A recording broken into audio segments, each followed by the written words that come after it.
have so many memories of the final mass of World Youth Day Madrid 2011. I was actually working for World Youth Day. I'd been loaned out to the staff, and my role was to be at the media tent at the location of the final mass to cover the events in English.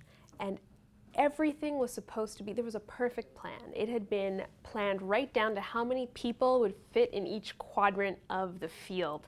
And I knew the people who had done the planning. They were really serious, dedicated engineers, and they knew what they were doing.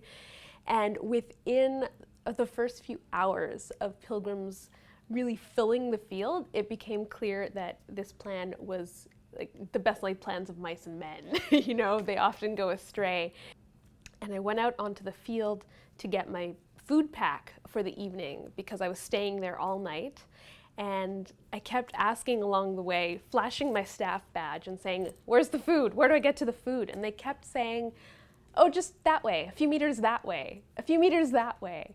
And I kept getting further and further away from my hub, from the main tent. And it was literally on the other side of the field. It was like a 40-minute walk, it felt like. Partly because nobody knew where to send me, and partly because everywhere I went, people saw my staff badge and tried to stop me for questions and answers, and I was doing crowd control.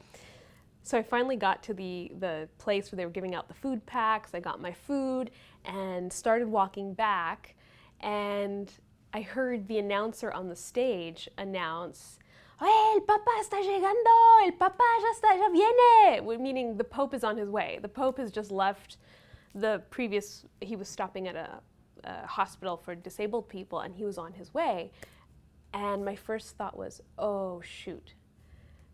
That means he's going to be here in less than half an hour. We're in papal lockdown. I can't get back to the media tent. So I ended up getting stuck on the field with a colleague during this vigil. And it was actually really powerful. Pope Benedict arrived, and the Spanish young people were so enthusiastic, and it was prayerful. And this big black cloud started approaching overhead.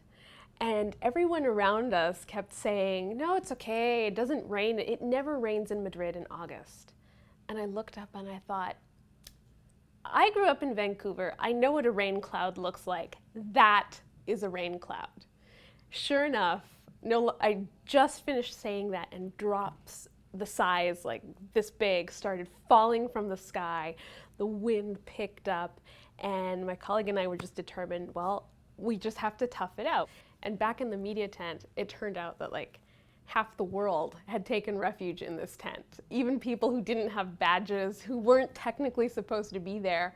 And I actually ran into one of our Salt and Light colleagues in the media tent wearing a Canadian hockey jersey, hugging his camera, and he looked up at me and said, "Oh, I'm so glad to see you." And I was actually really relieved to see this colleague as well, because it meant we had survived. So for me, that is one of the most vivid memories that I have of the whole 8 months that I spent in Madrid, and the stories that I heard afterwards about that vigil, that despite the rain, despite the storm, despite the chaos, despite the fact that in the end communion wasn't available for everyone because one of the chapel tents that hosted the hosts actually fell over. Despite all of that, every pilgrim I've spoken to has spoken so reverently, so amazingly about how important, how powerful that night